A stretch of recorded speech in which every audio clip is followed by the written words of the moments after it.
everybody.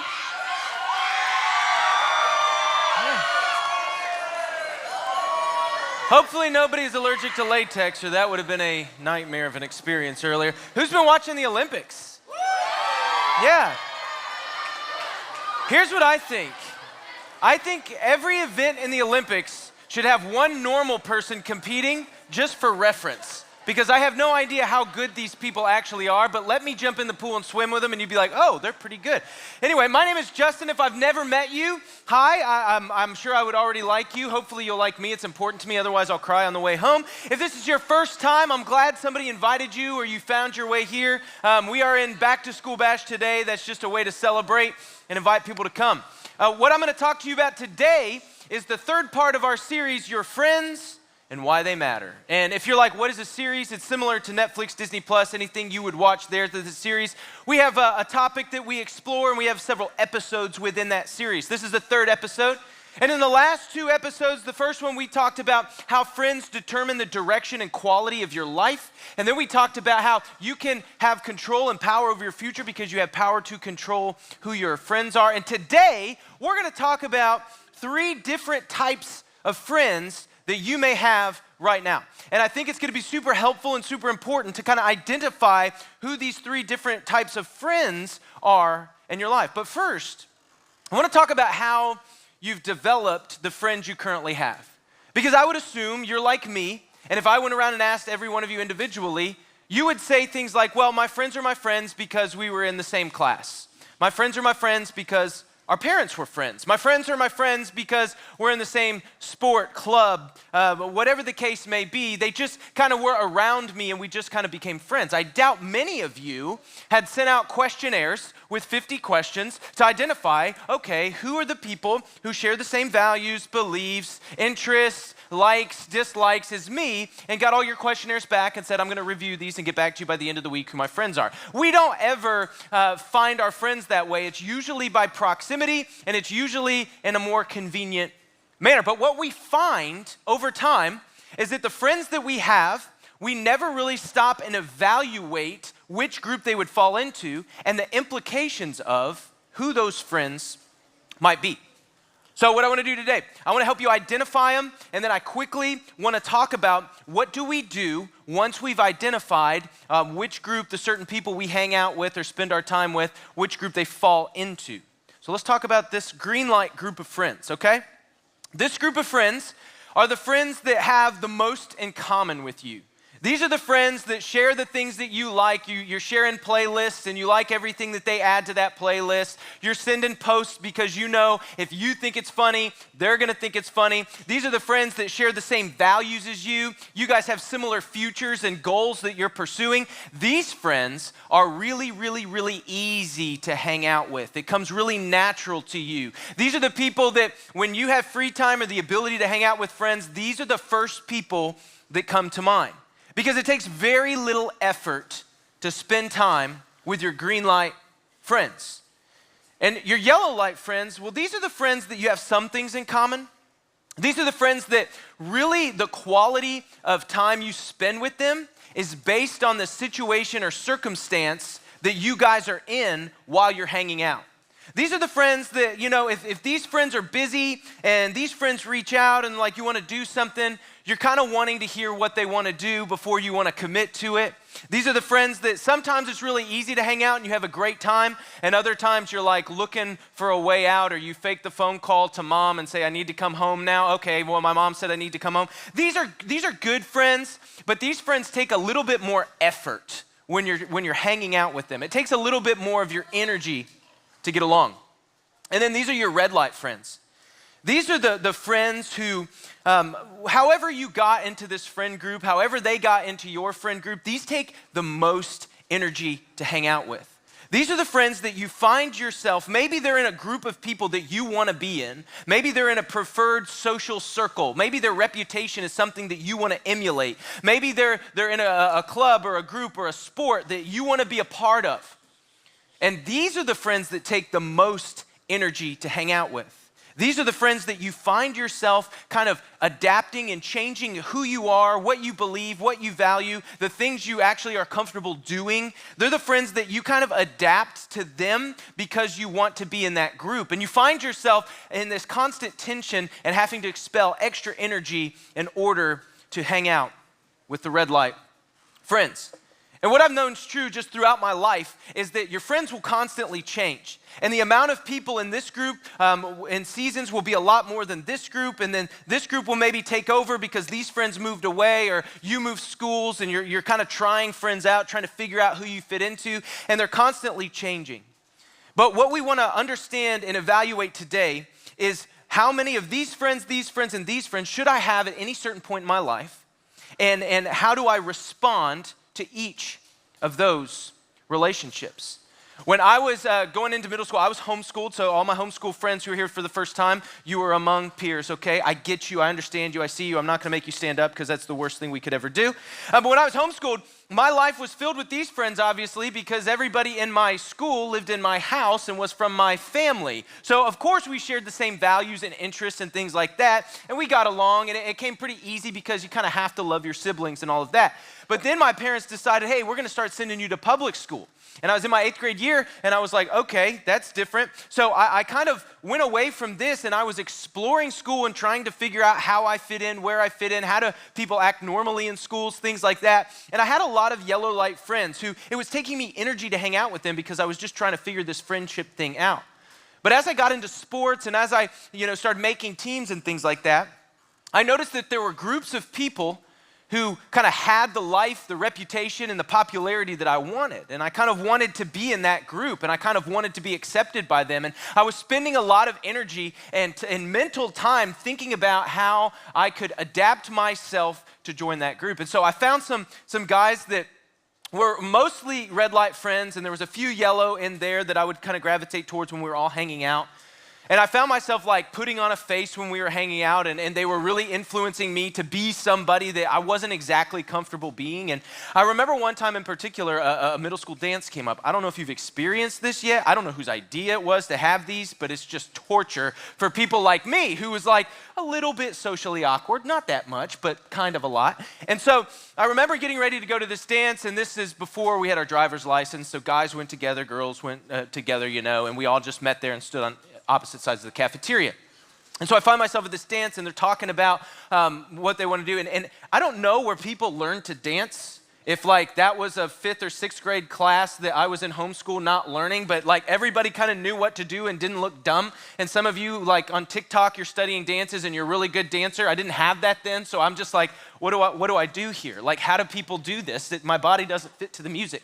And so I'm just standing around, and these guys I were with, they're like, okay, well, they're not dancers either, so they start to get mischievous, and they're talking about, hey, we need to like embarrass somebody in some way, and they had some ideas, and they came up with an idea that I wasn't gonna go with.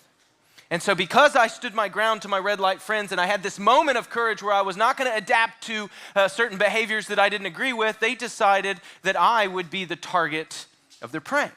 And so while everybody was dancing, it was a good song. I'm not going to tell you, like, beat-wise it was a good song, but lyrically we're not going to go there because I don't want you to look it up after. And so we're just kind of dancing. I'm doing this number, I'm like putting the vibe out there thinking these ladies are probably crawling over each other to come talk to me, I've got this thing going here. I'm moving. I'm dancing. And all of a sudden, out of nowhere, 2 of these guys come up, they grab my pants, and this is not the only D-pants story I've ever had. They pull them down to my ankles, and so I'm standing there in my wonderful dress shirt, and then my underwear, and my pants are down here. And I had this moment of like, what do I do?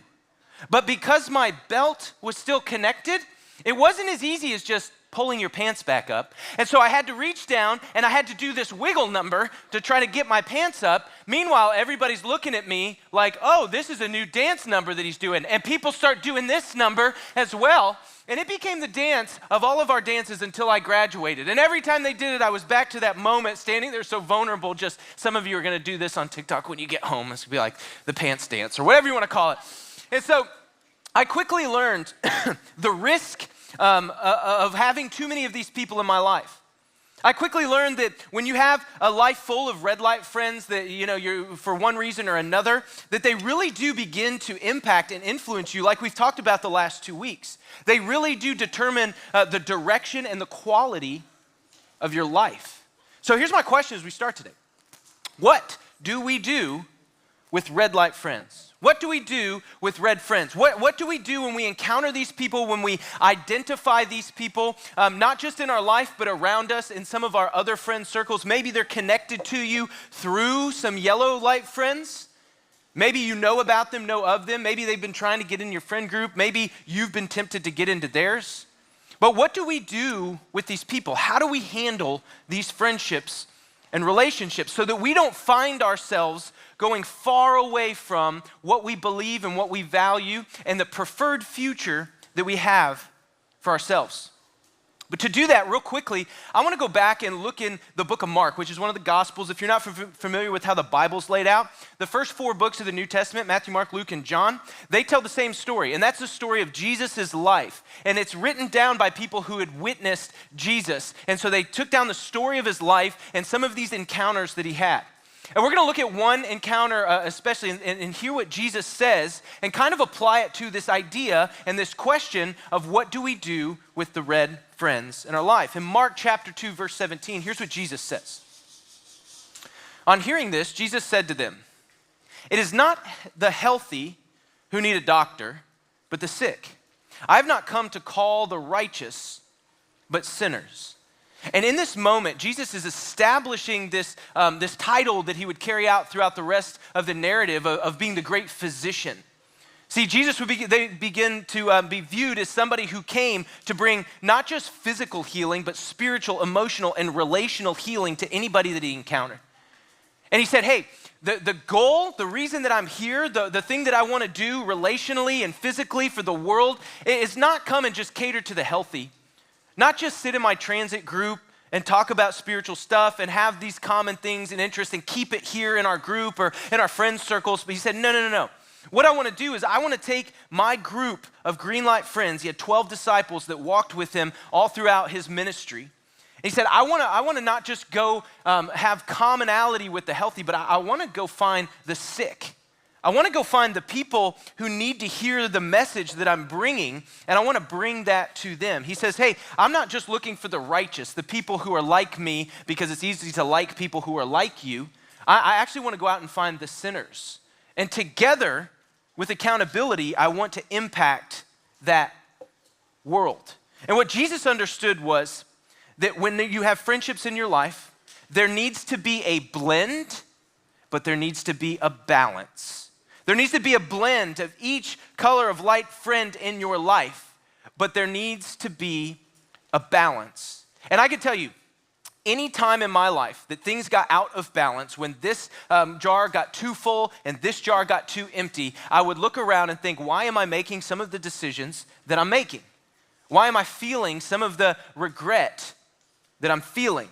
And Jesus knew that if we allow this jar to get too empty and this jar to get too full, we will begin to be influenced by people who don't share the same direction, goals, and future as us. It's as easy as this. This jar right here is meant for investment.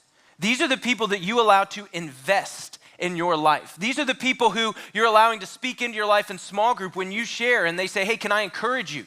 Hey, can I challenge you? These are the friends that you are allowing to kind of navigate like a compass where you're headed in your life. And these friends over here aren't investment, they're influence. These are the people who you are allowing to be around your circle, to be influenced by the good that you guys are doing, just like Jesus. Because here's a reality. Great friends make their friends better. That's an easy filter to use when determining who your friends are. Is this person making me better or taking me away from my preferred future? So, as we navigate kind of which jar is full, which jar is kind of getting empty, we really have to ask a crucial question in our ability in assessing our friend groups. And the question is this: so, how many red relationships, how many red light friends do you think you can handle right now? Here's why I ask. Because if you're in a season where your green light friends have kind of dried up. There's not many people you're allowing to invest in your life. There's not many people you're investing in. Then where you need to start today is saying, hey, I need to avoid these friends for a while and I need to go fill this jar up. I need to start being more intentional in my small group about who I'm connecting with and building friendships with. And then we need to evaluate, what is my capacity right now?